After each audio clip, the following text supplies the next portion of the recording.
IAS 12 याद होगा आपको, पढ़ा था हमने।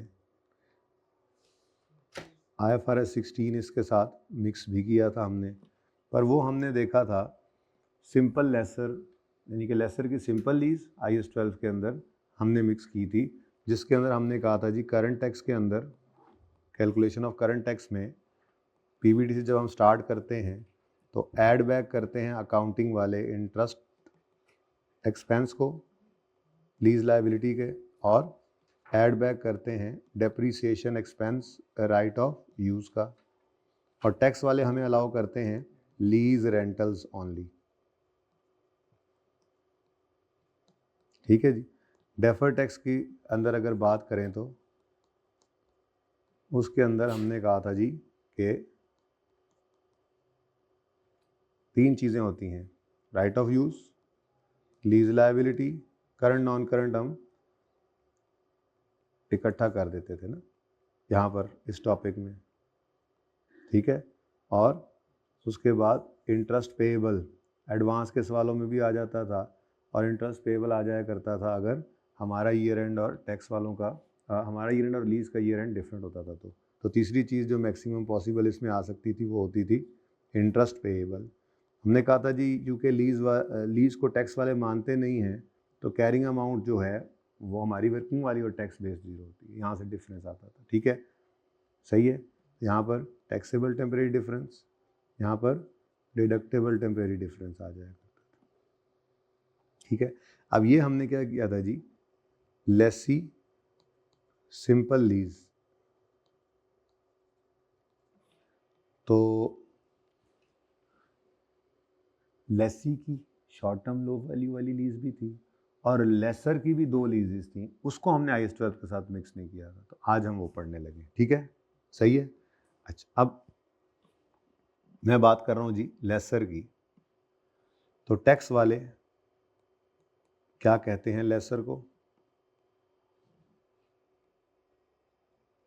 पहली बात जो पढ़ा पहले वो, टैक्स वाले लेसी को क्या कहते हैं?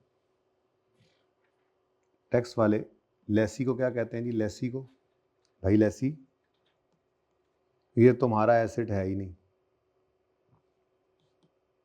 ठीक है, तो लेसी को टैक्स वाले कहते हैं कि जो तुमने रेंट पे किया है, rent paid is allowed as expense, यही कहते हैं ना जी रेंटल को। ठीक है, rent paid is allowed as expense, और बैलेंस शीट के हिसाब से लेसी को कहते हैं टैक्स वाले तुम्हारा कोई एसेट नहीं है भाई, तुमने किराए पे लिया हुआ है। ठीक है, ओके। अच्छा, लेसर को फिर क्या कहते हैं बताइए, आप बताइए लेसर को क्या कहेंगे? लेसर को क्या कहते हैं? वो फाइनेंस लीज, ऑपरेटिंग लीज हमारी IFRS 16 की कहानी थी। टैक्स वाले क्या कह रहे हैं, भाईजान एसेट तुम्हारे नाम है, तुम्हारा ही एसेट है। ठीक है, तो बैलेंस शीट के अंदर अपने एसेट को कहाँ शो करो? PPE में। अब लेसर की हमारी अकाउंटिंग क्या कहती है? अगर तो ऑपरेटिंग लीज है तो फिर तो ठीक है, अगर फाइनेंस लीज है तो राइट ऑफ ये लीज रिसीवेबल रिकॉर्ड करता है और एसेट को किताबों से निकाल देता था। याद आ रहा है? ठीक है, तो लेसर को टैक्स वाले कहते हैं भाईजान आपने जो रेंट रिसीव किया है ये आपकी इनकम है, और आपने जो डेप्रीसिएट किया है, हालांकि हमने किया नहीं तो करवाएंगे ना डिडक्शन एक्सपेंस, वो आपको अलाउड होगा एज अ डिडक्शन। ठीक है, अब इसको सामने रखते हुए हम अपना पहला सवाल पढ़ते हैं। लेसर की फाइनेंस लीज हो और उसको IAS 12 के साथ अगर हम मिक्स करें तो क्या होगा? वही होगा जो मंजूर खुदा होगा। पहले अपनी सारी वर्किंग करेंगे जी। ठीक है, क्योंकि आपको याद है लेसी के साथ भी जब मिक्स करते थे हम, आमिर भाई ये मिटा देते हैं, तो हम पहले अपनी सारी वर्किंग करते थे, वर्किंग 1, फिर लीज पेमेंट की प्रेजेंट वैल्यू निकाल कर, फिर वर्किंग 2 मॉडर्न स्केड्यूल बना के, फिर उसके बाद हम उसको कहते थे कि हमने इंटरेस्ट एक्सपेंस बुक किया, डेप्शन राइट ऑफ यूज़ की बुक की।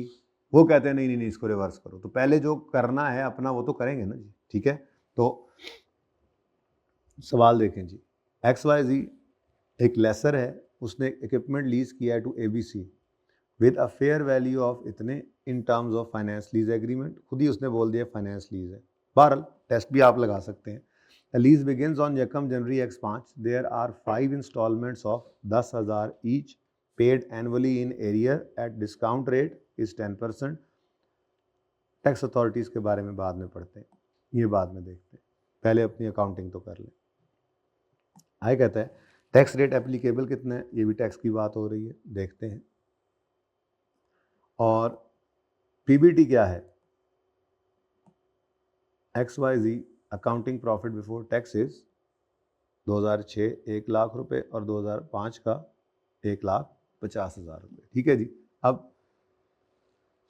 2005 में लीज स्टार्ट हो रही है, तो लेसर का सवाल है. ग्रॉस इन्वेस्टमेंट सिर्फ 5 किराए हैं, 5 इंस्टॉलमेंट 37,900 नहीं सॉरी तो फेयर वैल्यू है, 5 इंस्टॉलमेंट्स 10,000 50,000 हो गया. और नेट इन्वेस्टमेंट निकालेंगे और लीज अमोर्टाइजेशन स्केड्यूल बनाएंगे. यकम जनवरी 15 से 31 दिसंबर 15 और 31 दिसंबर 6, ये 2 साल है हमारे पास. ठीक है, तो अपनी वर्किंग करते हैं और फिर कैलकुलेशन ऑफ करंट टैक्स में जाके कहानी शुरू करेंगे अगली. ठीक है, तो वर्किंग नंबर 1 हमारी उसी तरह से है. ग्रॉस इन्वेस्टमेंट, अगर आपको याद ना हो तो इसका फॉर्मूला होता था लीज पेमेंट प्लस यूजीआरवी. याद कराता हूँ. ठीक है, down payment plus rental plus GRV plus UGRV. ठीक है, लेकिन हमारे पास सिर्फ कौन सी चीज़ है इस सवाल के अंदर, रेंटल्स. कितने हैं, 10,000 और कितने हैं 5 है, तो 10,000 इंटू 5. ठीक है, तो 50,000 आ गया आपके पास ग्रॉस इन्वेस्टमेंट. वैसे बता रहा हूँ लीज पेमेंट और इस तरह करके लिखा करते थे हम, लीज पेमेंट्स और यूजीआरवी. लीज पेमेंट में फिर down payment plus rental plus GRV भी होता था. अच्छा, रिवीजन शुरू की है, रिवीजन प्लान मिल गया था ना, रिवीजन शुरू की हुई है. चल आज से करेंगे. चले, उसके बाद जनाब हम निकाला करते थे net investment. Please interest rate क्या है 10% और एरियर में हैं सारे किराए. एरियर में सिंपल है, फिर भी अगर आपका दिल करे तो वर्किंग 2 पहले ओपन कर सकते हैं आप. डेट इंस्टॉलमेंट्स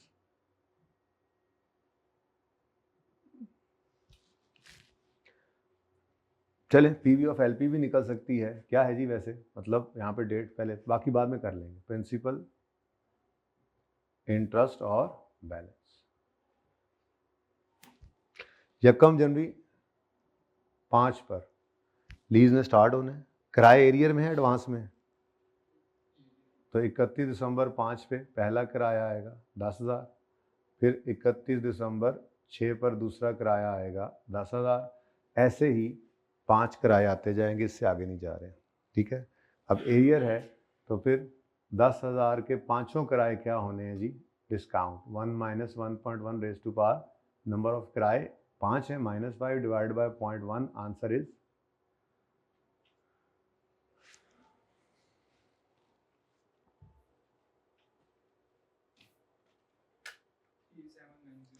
वही सेम आ गया ना जी 37. तो इसीलिए तो ये फाइनेंस लीज है कि PV of LP, PV of LP भी यही है, यूजीआरवी तो है नहीं, तो पीवी ऑफ एलपी बराबर है फेयर वैल्यू के, सब्सटेंशली इक्वल नहीं, 100% इक्वल है फेयर वैल्यू के. तो ये कौन सी लीज बन गई, फाइनेंस लीज. ठीक है, जैसे सवाल में बताया हुआ था. अब स्टार्टिंग पॉइंट होता है नेट इन्वेस्टमेंट, तो 37,908 जी. इंटरेस्ट रेट 10% है तो 3791. प्रिंसिपल 6209. बैलेंस 31699. फिर जी 3170. याद आ रहा है लीज थोड़ा जी, 6830 24869. ठीक है जी. अब कैलकुलेशन ऑफ करंट टैक्स, हमने अगर हम लेसर हैं तो हमने प्रॉफिट बिफोर टैक्स तक आते आते इस लीज की मद में अगर कुछ रिकॉर्ड किया होगा तो वो इंटरेस्ट इनकम होगी। अगर आपको याद ना हो तो समरी की तरफ जाते हैं, पहले ज़बानी समरी दोहराते हुए। लेसर की फाइनेंस लीज है, तो फिर लेसर अपनी किताबों से इस एसेट को निकाल देगा, लीज रिसीवेबल रिकॉर्ड करेगा। ठीक है जी, लीज रिसीवेबल रिकॉर्ड करेगा और इंटरेस्ट इनकम रिकॉर्ड करेगा पीएनएल के अंदर। ठीक है, समरीज बहुत ज़रूरी होती थी, इसीलिए तो सादा lessor, finance lease, simple lessor की finance lease, gross investment, net investment, working कर ली, अमॉर्टाइज्ड स्केड्यूल बन गया। Ownership will transfer the down payment plus rental plus PO, will not transfer the down payment plus rental plus GRB plus UGRB. सवाल में ये आए नहीं थे। फिर एसेट डेबिट कैश क्रेडिट, ये तो खरीदने की एंट्री होती थी ना उसकी। ठीक है, और lease receivable debit, asset credit, और अगर कोई आईडीसी है तो वो भी यहीं पर फिट हो जाती थी। फिर cash debit, lease receivable credit, interest income credit. तो पीएनएल में आता था सिर्फ इंटरेस्ट इनकम, और बैलेंस शीट में आता था lease receivable, current non current तोड़ते थे, और इंटरेस्ट रिसीवेबल। ठीक है, अब ये है हमारी अकाउंटिंग। अब हमने प्रॉफिट की फिगर तक आते आते, जैसे मैंने अर्ज किया, इंटरेस्ट इनकम ऐड की होगी, और बैलेंस शीट के अंदर हमारे पास नॉन करंट एसेट्स और करंट एसेट्स के अंदर लीज रिसीवेबल पड़ा होगा। नहीं, वो क्योंकि है नहीं, लीज रिसीवेबल और current portion of lease receivable ये हमने रिकॉर्ड कर रखी। ठीक है, अब करंट टैक्स की वर्किंग अगर करें तो टैक्स वाले क्या कहेंगे, ये क्या है? हमने कहा जी इंटरेस्ट इनकम है। उन्होंने कहा किस चीज़ की? हमने कहा लीज रिसीवेबल। उन्होंने कहा वो क्या होता है? हमने कहा जी जो हमने रिकॉर्ड किया एसेट को निकाल, क्योंकि एसेट तुम्हारा ही है। तो टैक्स वाले जो हैं वो क्या कहते हैं, लेसर को क्या कहते हैं, लेसर और लेसर, ये तुमने रेंट रिसीव्ड को इनकम बनाना है, जो तुमने रेंट रिसीव किया है। ठीक है, और डेप्रीसिएशन तुम्हें अलाउ करेंगे, पीपीई है ये तुम्हारा। तुमने कहा हो अच्छा, इसका मतलब हमें ऐड बैक, हमें लेस कर ये हमने आते आते क्या किया हुआ जी, इनकम रिकॉर्ड की हुई है, इसको हमें क्या करना पड़ेगा, लेस। तो सबसे पहले रिवर्स कर दें अपनी income, calculation of current tax यहाँ पे हम किया करते थे। उसने मांगा क्या, सवाल की रिक्वायरमेंट देखो, जर्नल एंट्री कर लेते हैं। ठीक है जी, तो वर्किंग नंबर 1 करंट टैक्स,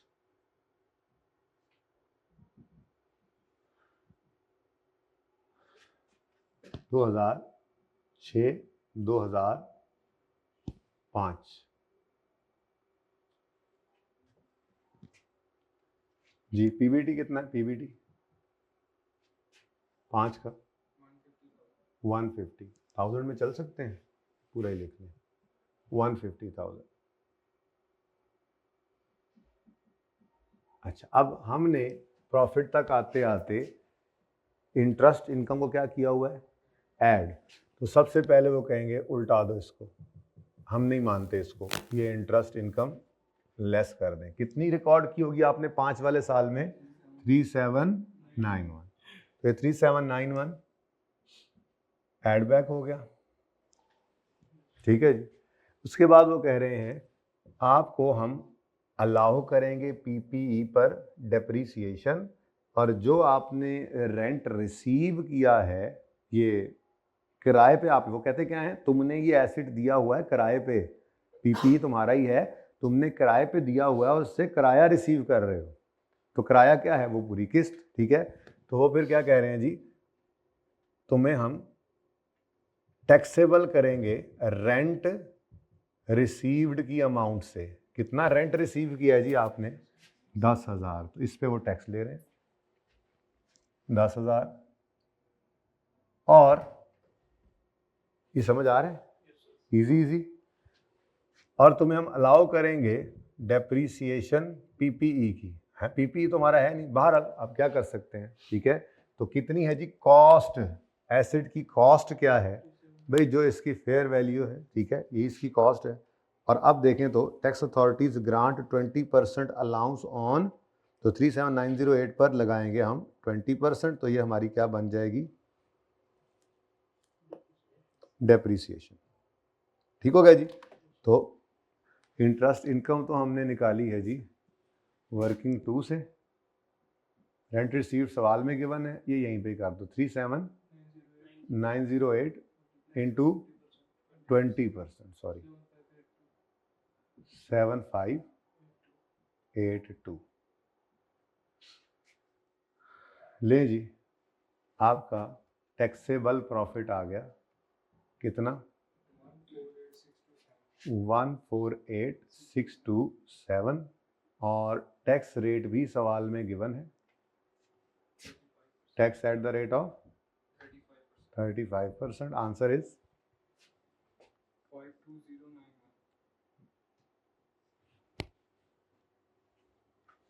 ठीक हो गया जी। उसके बाद 019। अच्छा जी, अब दूसरी, ये तो वर्किंग 3 बनी ना, अब डेफर टैक्स निकाल लें। ठीक है, डेफर टैक्स के लिए वर्किंग नंबर 4 ओपन होगी, डेफर टैक्स लायबिलिटी और एसेट एज ऑन 31 दिसंबर 2005। तो कैरिंग अमाउंट है, टैक्स बेस है, डिफरेंस है और टैक्स रेट सिंगल ही है, कर देते हैं बस ये सीधा ही, चलो तरतीब नहीं छेड़ता। रेट है और टैक्स है। अब हमने रिकॉर्ड किया होता है लीज रिसीवेबल। भाई 5 वाले साल में अपने साल की आखिरी पेमेंट के नीचे लगाया करते थे हम लाइन, जो ऊपर पड़ा हुआ है ये पेड है, जो नीचे है वो क्या है पेएबल। तो ये होता था करंट पोर्शन और ये होता था नॉन करंट। तो यहाँ पे तो हम इकट्ठे ही कर दिया करते हैं इसको। ठीक है, तो बताइए जी 6830 प्लस 24889 वर्किंग नंबर 2 से ये भी मिल गया हमें। ठीक है जी, जी 31699। टैक्स वाले कह रहे हैं ये क्या है, मानते नहीं ना इसको लीज, कहते हैं तुम्हारा एसेट है किराए पे है, तुमने क्या करना है किराया जो रिसीव किया उसको इनकम बनाना है। तो इसलिए हमने फिर रिवर्स किया अपनी इंटरेस्ट इनकम को और जो किराया था उसको रिकॉर्ड कर लिया एज एन इनकम टैक्स की कैलकुलेशन के लिए, और फिर उन्होंने डेप्शन अलाउ की तो वो भी हमने ले ली। ठीक हो गया। अच्छा, अब कैरिंग अमाउंट एसिड की ज़्यादा है टैक्स बेस से, तो ये क्या है जी टैक्सेबल टेम्परेरी डिफरेंस। रेट क्या है, रेट 35%। तो एंड पे ही देख लेते हैं यार, ठीक है एंड पे रेट लगा देंगे, सेम ही आना है ना, टाइम तो बचा के चलेंगे। Tax at the rate of 35% निकाल लेंगे एंड पे। अच्छा, उसके बाद हम इंटरेस्ट रिसीवेबल भी बुक कर सकते हैं, पर वो सवाल में था नहीं। फिर टैक्स वालों ने कहा नहीं नहीं नहीं ये तुम्हारा पीपीई है, हम तो इसको किताबों से निकाल चुके होते थे। टैक्स वाले कह रहे हैं नहीं नहीं नहीं ये तुम्हारा एसेट है 7908 और इसको उन्होंने डेप्रिसिएशन कितनी अलाउ कर दी है 7582 30। अब कैरिंग अमाउंट एसिड की कम है टैक्स बेस से, तो 30326 की आ गई आपके पास डिडक्टेड टेम्परेरी डिफरेंस की फिगर। ठीक है, नेट करो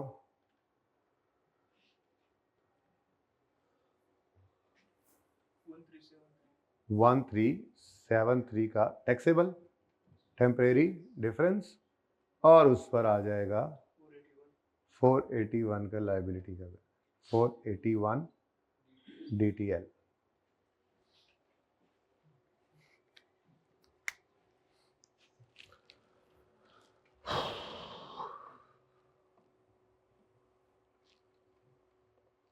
अच्छा, चीज़ें सिंपल हैं।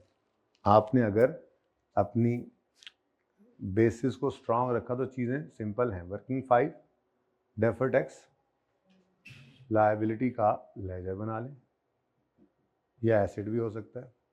अब ओपनिंग क्या, इसी साल में तो शुरू हुई है ये लीज, तो ओपनिंग तो कुछ नहीं था। क्लोजिंग 31 दिसंबर 5 पर लायबिलिटी आई है वर्किंग 4 से 480, और आपका DTE आ गया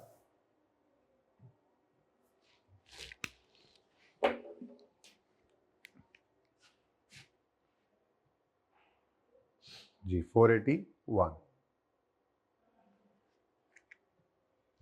अगले साल पे चलते हैं। नेक्स्ट ईयर में आए, हमें एक और भी करना पड़ेगा, है ना। चलो आओ तो सही तरतीब से जी। वर्किंग नंबर 6 ओपन हो गई, DTL/A एज ऑन 31 दिसंबर 2006। तो हमने रिकॉर्ड कर रखा है जी लीज रिसीवेबल। तो 6 के एंड पे खड़े होकर 6 की आखिरी पेमेंट के नीचे तो लाइन लगा दी, लेकिन इससे हमें फिर ना करंट मिल रहा है ना नॉन करंट। तो अब एक स्टेप और आगे आ जाए, तो 31 दिसंबर 2007 का साल भी ओपन कर लेते हैं जी। 2487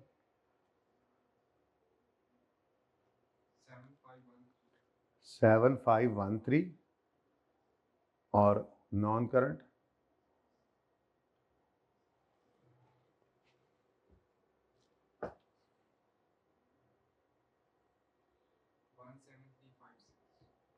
17356। समझ आ रही है? तो 7513 प्लस 17356 वर्किंग नंबर 2 से ही चला आ रहा है जी। 24869 यहाँ पर 0 हो गया, तो 24869 की टैक्सेबल डिमेरिट डिफरेंस की फिगर आ गई। ठीक है, अब टैक्स वाले तो इसको हमारा PPE बनाई बैठे हैं। अब यहाँ से शुरू करो तो 2 दफ़ा कर लो, नहीं तो करंट टैक्स की वर्किंग चलो कर लेते हैं साथ ही। हाँ जी, अगले साल का प्रॉफिट कितना है? 1 लाख।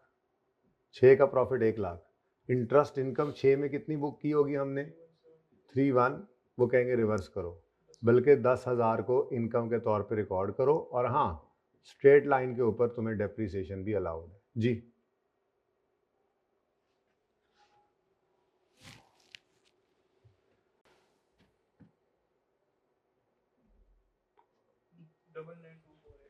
डबल 9248 और टैक्स 34737। हाँ जी, कंफर्म करते रहें। ठीक है, अच्छा अब डेफर टैक्स में आए थे हम, तो डेफर टैक्स के अंदर यहाँ शुरू कर लो, 2 दफ़ा कर लो, या यहाँ से शुरू करके एक ही डेप्शन निकाल दो। मैं वहीं से शुरू कर लेता हूँ। 37908 एसेट बनाया था उन्होंने हमारा। 1 साल पहले की डेप्रीसिएशन ये माइनस हुई थी, एक अभी इस साल की भी माइनस हो गई। तो हम तो इसको PPE नहीं कहते, वो कह रहे हैं जी 22744। तो अब 22744 का डिडक्टेबल टेम्परेरी डिफरेंस आ गया। 2125 का TTD आ गया, और उस पर आपने 35% लगाया तो 744 DTL। तो 1 जनवरी 2006 पर 481 ओपनिंग था। 31 दिसंबर 2006 पर कैरी डाउन जो है वो वर्किंग 6 से आ गया 744। तो बैलेंसिंग फिगर आ गई 263।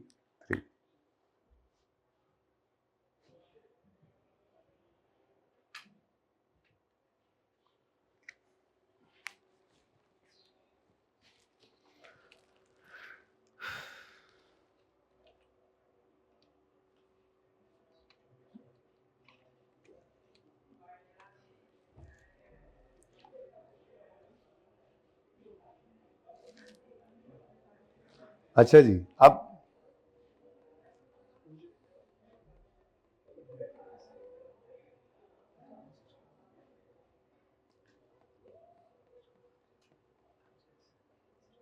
सोल्यूशन पे जरा आए। 33 है ना जी, किताब नहीं है मेरे ख्याल में आप लोगों के पास ना, अब दोनों वॉल्यूम लेके आने ज़रा आपने, ठीक है। एंट्रीज यहाँ से शुरू हुई हैं जी, देखते जाइए, एंट्री इधर से टिक करते जाते हैं। यहाँ से एंट्री शुरू हुई जी, पहली entry lease receivable debit.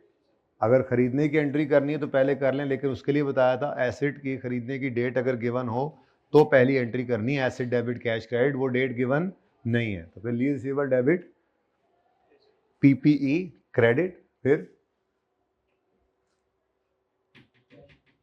Cash debit interest income credit lease receivable credit, ठीक है। दो एंट्रीज हो गई।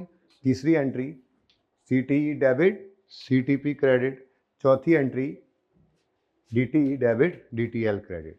Let's see, lease receivable debit asset credit 37,908 से, bank debit interest income credit lease receivable credit, current tax expense debit current tax payable credit, और deferred tax expense debit deferred tax liability credit, ठीक है।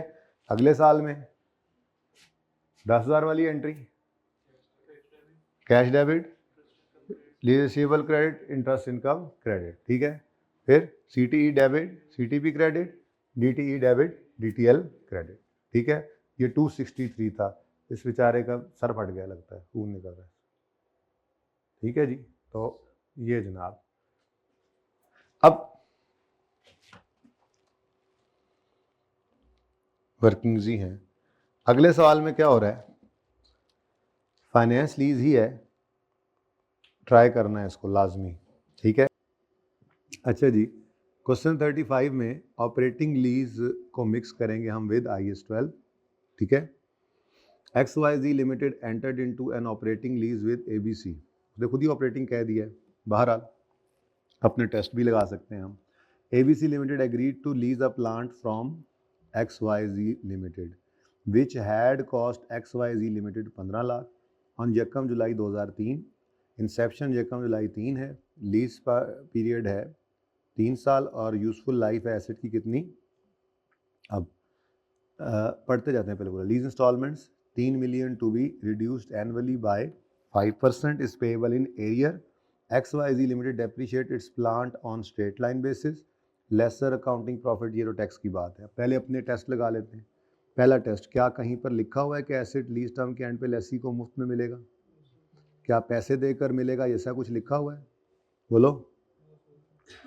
अच्छा, उसके बाद क्या useful life lease term का major portion cover कर रही है? Answer is no.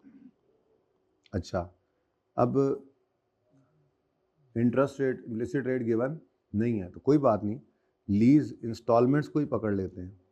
3,000 है, एनुअली 5% कम होना है, तो 3,000 प्लस 3,000 का 95% कितना बना?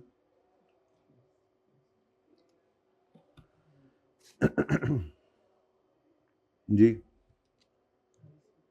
2850, फिर इसका 95% कितना बना? 2850 का 2707। अच्छा, अब इसका टोटल क्या है?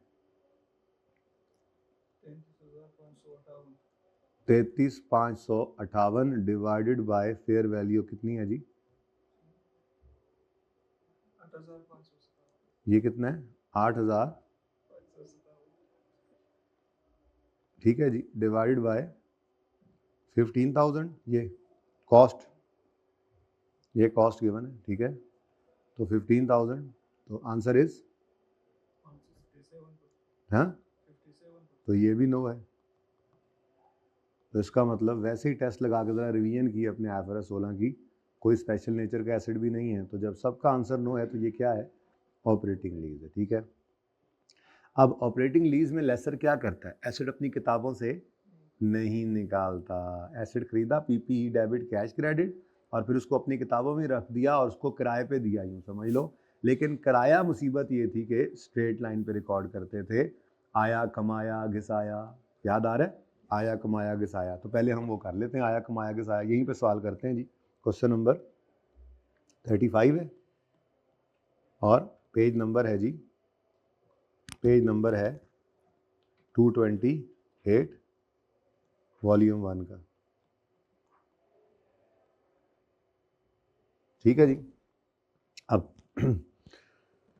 सबसे पहले वर्किंग वन में डेट और इंस्टॉलमेंट है, बस ये दो कॉलम्स ही बनने हैं क्योंकि ये ऑपरेटिंग लीज है। तो डेट इंस्टॉलमेंट्स, किस दिन लीज शुरू हो रही है जी? यकम मज़े की बात है ना, किताब भी नहीं लाते। यकम जुलाई 03 पर लीज स्टार्ट हो गई।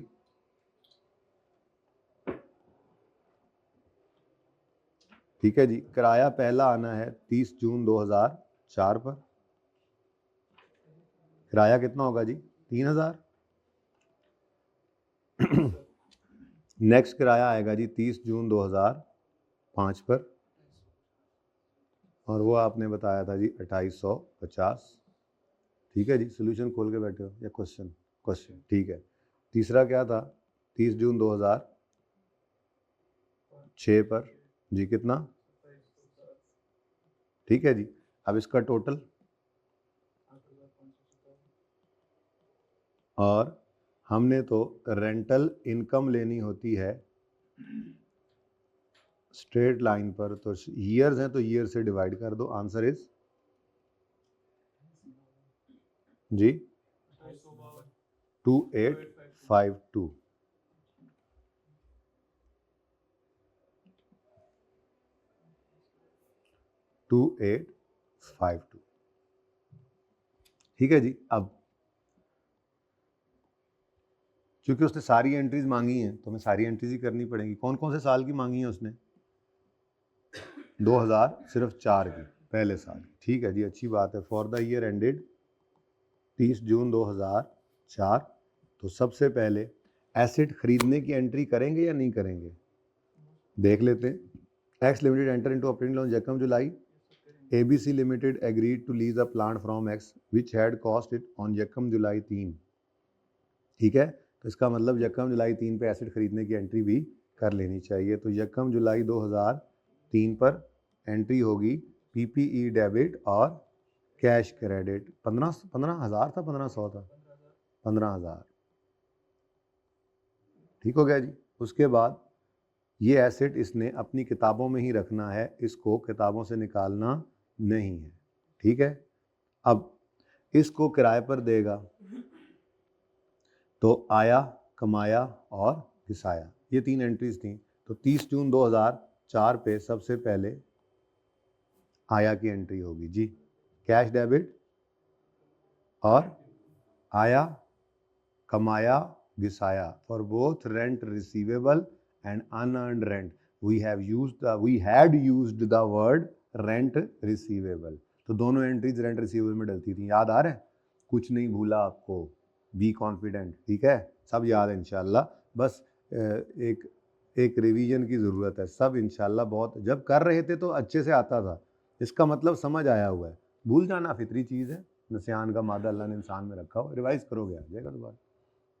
तो cash debit, rent receivable credit 3,000 पूरा आया, और कमाया कितना जी? 30 जून 2004 पे दूसरी एंट्री, कमाया कितना? बोलो एंट्री क्या होगी? Rent receivable debit rental income credit. ठीक है जी, कितना? 2852। और उसके बाद घिसाया की एंट्री, तो आपने स्ट्रेट लाइन के ऊपर उसने कहा है ना गालिबन डेप्रीशिएट करना है इसको, तो डेप्रीसिएशन 30 जून 2004 पर डेप्रीसिएशन एक्सपेंस डेबिट और accumulated depreciation credit 15,000 divided by 6 जो लाइफ थी उसकी, पूरा 600 2500। अच्छा 600। अच्छा अब जी करंट टैक्स और डेफर्ड टैक्स पहले निकालना है, फिर उसकी एंट्री पास करनी है।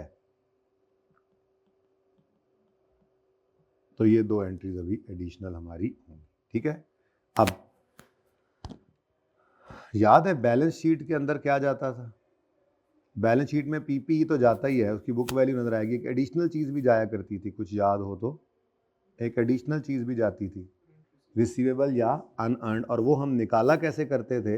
एक लेजर बनाकर, ठीक है, एक लेजर बनाकर हम निकाला करते थे उस फिगर को। तो रेंट रिसीवेबल, ये बैलेंस शीट की जब जरूरत पड़ेगी उस वक्त बना लेंगे। फिलहाल बैलेंस शीट हमने कहाँ बनानी है? हमने DTL/A वाले लेजर में जाके बनानी है, यहाँ पे तो एक्सट्रैक्ट्स मांगे नहीं हुए, ठीक है। अब चलो जरा शुरू करते हैं अपनी टैक्स की वर्किंग को। तो calculation of current tax, working number 2 आ जाएगी, करंट टैक्स की कैलकुलेशन। स्टार्टिंग पॉइंट हमारा होगा प्रॉफिट बिफोर टैक्स, ठीक है जी। उसके बाद कुछ चीज़ें ऐड होंगी, कुछ चीज़ें लेस होंगी। बस ज़रा सोचें क्या ऐड बैक करवाएंगे वो हमारी अकाउंटिंग को। हमारे वाली डेप्रिसिएशन रिवर्स होगी, हमारे वाली स्ट्रेट लाइन वाली इनकम रिवर्स होगी, और वो कहेंगे क्या आपके ख्याल में? जो रेंट रिसीव किया तुमने वो तुम्हारी इनकम ऐड करो, और हमारी वाली डेप्रिसिएशन जो है वो हम तुम्हें अलाउ करते हैं, उनका रेट डिफरेंट हो सकता है, ठीक है। तो सवाल में अब ये लाइन पढ़ते हैं टैक्स वाली। Lessors accounting profit before tax was 3000। पहले तो ये लिख लें जाके, 3000 क्या है जी? पीबीटी। फिर कैपिटल अलाउंस का मतलब होता है, क्या होता है बता? Tax depreciation. इसका मतलब क्या होता है? हाँ, वो टैक्स वाले इसको इनिशियल अलाउंस कहते हैं, कैपिटल अलाउंस कहते हैं, ठीक है जी। तो टैक्स डेप्रिसिएशन कितनी है जी? 2000, और टैक्स एप्लीकेबल है 35%। अब टैक्स वाले जो है वो लीज को लीज नहीं मानते बल्कि रेंटल एग्रीमेंट ही मानते हैं। अब तो हम भी रेंटल पे आ गए, फिर क्या मसला है? मसला ये है कि वो रेंटल इनकम नहीं, रेंट रिसीव्ड को कहते हैं कि आप इनकम बनाओ। इसका मतलब हमने जो प्रॉफिट तक आते आते ये इनकम रिकॉर्ड कर रखी है, इसको वो करवाएंगे रिवर्स। तो इनकम रिकॉर्ड की थी तो लेस कर देंगे rental income. Rental income working 1 से ली 2852, यानी एंट्रीज ना मांगता तो डायरेक्ट ही हम वर्किंग से उठा लेते हैं, ठीक है जी। ये लेस हो गया। फिर हमने डेप्रीसिएशन एक्सपेंस रिकॉर्ड किया 2500। उन्होंने कहा नहीं नहीं नहीं, ये तो क्या कर दो, ऐड बैक कर दो। अकाउंटिंग वाली डेप्रीसिएशन ऐड बैक हो गई, तो वर्किंग तो मैंने अलग से नहीं की। चलो खैर, अब डायरेक्ट ही लिख दो फिर, कितना जी? 2500 ऐड हो गया, ठीक हो गया। उसके बाद वो हमें कहेंगे भाईजान आपको हम टैक्स लगाएंगे रेंट रिसीव्ड पर, और रेंट रिसीव कितना किया आपने? 3000, और आपको हम अलाउ करेंगे अपनी वाली डेप्रीसिएशन, और वो डेप्रीसिएशन कितनी है जी? 2000। लो जी, कहानी खत्म हो गई, ठीक है जी। तो ये टैक्सेबल प्रॉफिट आ गया, कितना? 3648 एग्जैक्ट जी। देन फिर टैक्स रेट क्या है जी? 35%। तो करंट टैक्स कितना आ गया? 1277, ठीक है जी। अब एंट्री करेंगे आप current tax expense debit working 1 से, और करंट टैक्स पेएबल क्रेडिट 1277। अब क्या रह गया जी? Defer tax. तो डेफर टैक्स के लिए तो पहले एज ऑन वाली वर्किंग चाहिए हमें, और उसके बाद फिर डेफर टैक्स का लेजर भी बनाना पड़ेगा, ठीक है। तो working number 3, defer tax liability slash acid as on 30 June 2004। तो कैरिंग अमाउंट होगी इसमें, टैक्स बेस होगी इसमें, डिफरेंस होंगे, और टैक्स, ठीक है जी। अब हमने पीपीई रिकॉर्ड किया, उन्होंने कहा बहुत अच्छा किया, पर हमने पीपीई रिकॉर्ड किया हुआ है 15000 पर, और उसमें से हमने माइनस कर रखी है अकाउंटिंग डेप्रीसिएशन कितनी जी? 2500, जी बोले 12,500, जबकि वो क्या कह रहे हैं 15,000 माइनस 2500 था, जबकि वो क्या कह रहे हैं, नहीं जी 15,000 माइनस 2,000, ठीक है जी, कितना 13,000। अब कैरिंग अमाउंट एसेट की कम है टैक्स बेस से, तो 500 का डिडक्टेबल टेम्परेरी डिफरेंस है, ठीक हो गया। उसके बाद ऑपरेटिंग लीज, लेसर की ऑपरेटिंग लीज में हम रिकॉर्ड किया करते थे, अल्लाह आपका भला करे, क्या चीज़ जी, बैलेंस शीट में रिसीवेबल या अनअर्न्ड रेंट भी होता था, याद है।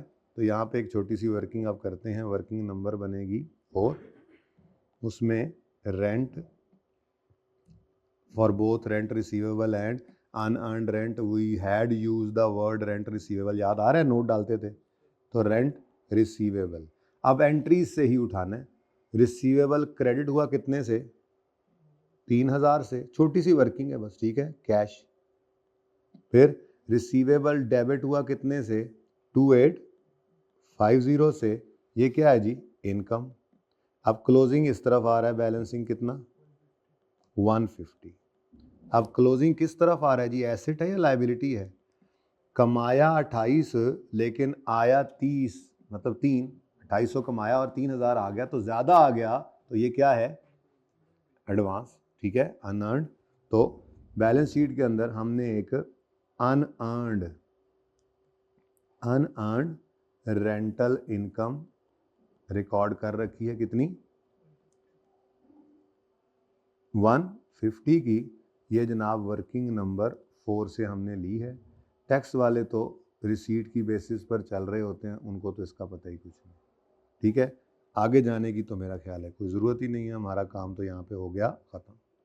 एक ही साल था ना जी, ओके, याद आ रही हैं बातें। अच्छा, उसके बाद यहाँ पर अब ये लाइबिलिटी है, इसकी कैरिंग अमाउंट ज़्यादा हो टैक्स बेस से, तो ये भी क्या होता है जी, डिडक्टेबल टेम्परेरी डिफरेंस। तो टोटल डिडक्टेबल कितना बन गया जी, 650 रुपये का डिडक्टेबल टेम्परेरी डिफरेंस है, और रेट 35% है, तो कितना आ गया जी टैक्स, 228 की डेफर टैक्स लाइबिलिटी नहीं बल्कि एसेट आ गया, 228 का डेफर टैक्स एसेट, ठीक है जी, डन। अब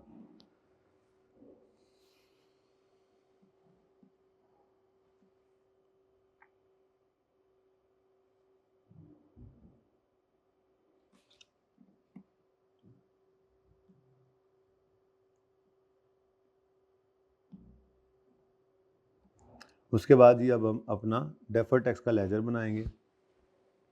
ये इनकम यहाँ गलत नहीं लिख दी, मुझे लग रहा है ये राउंड सी फिगर आ गई है जी, 52, यहाँ पे क्या आता है जी 48, आप लोगों ने सही नहीं कराया, 148, ये 148, थोड़ा सा डिफरेंस है, ये आ गया 648, और ये कितना आ गया 227, 1000 में चल रहा है, बहरहाल थोड़ी सी गलती हो गई थी। अब वर्किंग नंबर 5 बना लेंगे हम, डेफर टैक्स लायबिलिटी या एसेट का लेजर। अब ओपनिंग में कोई चीज़ नहीं थी, क्लोजिंग में चूंकि एसेट है मैंने ओपनिंग उसी तरफ लिख दिया, ठीक है ना। क्लोजिंग एसेट आ गया आपके पास कितना, वर्किंग नंबर 3 ने बताया है जी 227, ठीक है जी। तो बैलेंसिंग फिगर कहाँ चली जाएगी जी, डीटीई में, डीटीई बैलेंसिंग कितना आ गया जी 227, एंट्री बन गई, बोले एंट्री क्या बनी, डेफर टैक्स एसेट डेबिट और defer tax expense credit, working number 5 से 227, ठीक है। ये जनाब क्वेश्चन 35 आ गया। वो सवाल तो आज नहीं हो सकेगा, बस टाइम ही ख़त्म हो गया। खैर चलें, अब इसको तो पूरा कर लें, ये बड़ा मज़े का हैवी किस्म का सवाल है, वो फिर अब कल कराऊंगा इंशाल्लाह, IFRS 16, जिसमें रिवीजन सारे IFRS 16 की होगी। लें जी, आखिरी रह गया जी,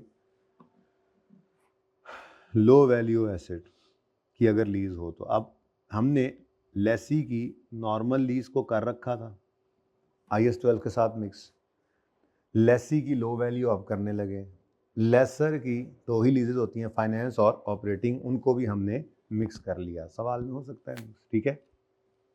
अच्छा जी, अब क्वेश्चन नंबर 36 में आए तो कहता है Moin limited obtained on lease a laptop from XYZ on यकम July 2003 on following terms. Lease period है 3 साल और इंस्टॉलमेंट्स हैं 3000 in arrear with 5% annual reduction. Lessee profit before taxes इतने, इन टैक्स रेट इज इतने।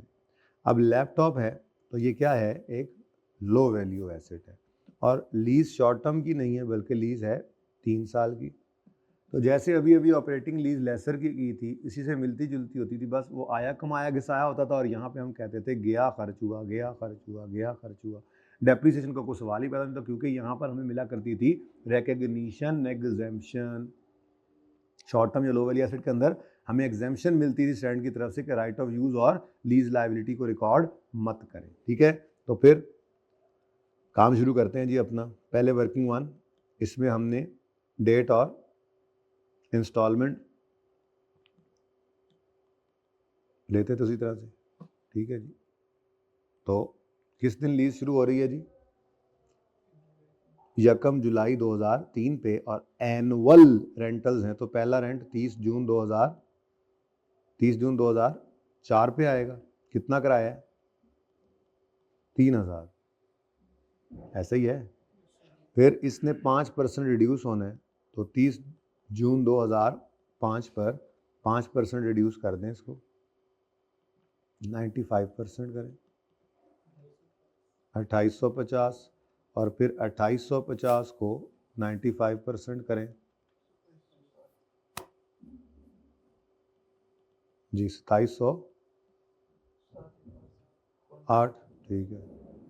30 जून 2006, टोटल कितना हो गया,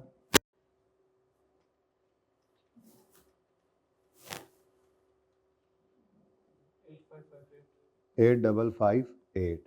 अब हमने तो लेना होता है रेंट एक्सपेंस पर ईयर, तो पर ईयर निकालना है rent expense.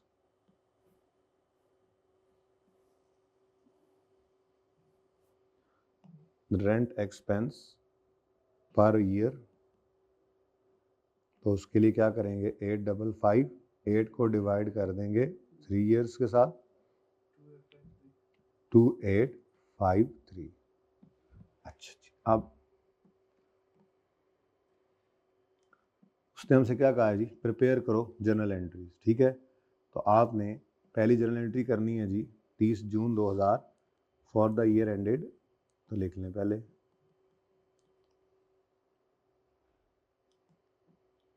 For the year ended 30 June 2004 जी। तो 30 जून 2004 पे गया कैश गया और रेंट रिसीवेबल की बजाय rent payable, for both prepaid and payable we had used the word rent payable, याद आ रहा है। तो फिर कैश गया, एंट्री होगी rent payable debit cash credit 3000 से, एक्सपेंस इनकर हुआ उसकी एंट्री हम करते थे स्ट्रेट लाइन वाली अमाउंट से जी। तो रेंट एक्सपेंस डेबिट और रेंट पेएबल क्रेडिट 2853, और बस उसके बाद हमें चाहिए 2 एंट्रीज, करंट टैक्स की और डेफर टैक्स की। तो 30 जून 2004 पे CTE डेबिट CTP क्रेडिट की एंट्री आएगी और 30 जून 2004 पे DTE की पता नहीं क्या एंट्री आएगी, वो तो देखेंगे, वो तो हम देखेंगे। अब करंट टैक्स की वर्किंग सबसे पहले कर लेते हैं। वर्किंग 1 तो ऑलरेडी हो चुकी है हमारी, वर्किंग 2 आ जाएगी हमारी करंट टैक्स की। कॉमन सेंस यूज करते जाएं, सवाल होते जाएंगे। तैयार है आपका PBT, कितना सवाल में गिवन है, 4000। अब लॉस है, अच्छा जी। अब हमने एक्सपेंस बुक किया है स्ट्रेट लाइन वाला, टैक्स वाले इनको नहीं मानते, ये पक्के पक्के रूल्स हैं, ठीक है ना। टैक्स वाले तो इसको लीज को मानते नहीं हैं, ये तो हमारे रूल है स्ट्रेट लाइन पे कर लो। कहता है भाईजान जो आप किराया पे किया वो आपको अलाउ करेंगे। तो हमने रिकॉर्ड किया हुआ था एक्सपेंस 2853 से, वो उन्होंने ऐड बैक करवा देना है 2853 रेंट एक्सपेंस 2853, और उन्होंने कहना है भाईजान आपने जो रेंट रिसीव किया है ना कैश बेसिस, खामोशी केस में टैक्स वाले कैश बेसिस पे चल रहे होते हैं। कितना जी? Rent paid 3000। अब यहाँ पर निकलेगा पीबीटी और उस पर निकलेगा टैक्स और उसकी एंट्री हो जाएगी यहाँ, ठीक हो गया। उसके बाद working number 3 DTL/A as on, तो current carrying amount, tax base और डिफरेंस। अब प्रीपेड रेंट है या पेएबल है? मुझे प्रीपेड लग रहा है, लेकिन आप कहोगे नहीं जी हमें डायरेक्ट नहीं लग रहा, तो इसलिए वर्किंग 4 भी ओपन करा देता हूँ आपको छोटी सी। रेंट पेएबल का लेजर ये सारा कुछ ही रिवाइज हो गया IFRS 16 का देखा जाए तो पेएबल डेबिट हुआ है 3000 से और पेएबल क्रेडिट हुआ है 2853 से। तो बैलेंसिंग फिगर आ रही है एसेट साइड पर 147। तो ये जनाब 147 है, ये प्रीपेड रेंट आ गया आपका वर्किंग नंबर 4 से, ठीक है। टैक्स वाले इसको मानते नहीं हैं, तो 147 का डिफरेंस है। अब ये एसेट है ज़्यादा तो टैक्सेबल टेम्परेरी डिफरेंस आ जाएगा, उससे टैक्स आ जाएगा, लेजर बना लेंगे और इसको कंप्लीट कर देंगे, ठीक है जी। तो ये जनाब आपका क्वेश्चन नंबर कौन सा हो गया जी? 36 पेज नंबर, पेज मैंने मिटा दिया है, पेज नंबर 228 वॉल्यूम 1, ठीक है। लो चलें जी, ठीक है जी, आज के लिए इतना ही, और ज़िंदगी रही तो कल मुलाकात होगी। अल्लाह हाफ़िज़, अस्सलाम वालेकुम।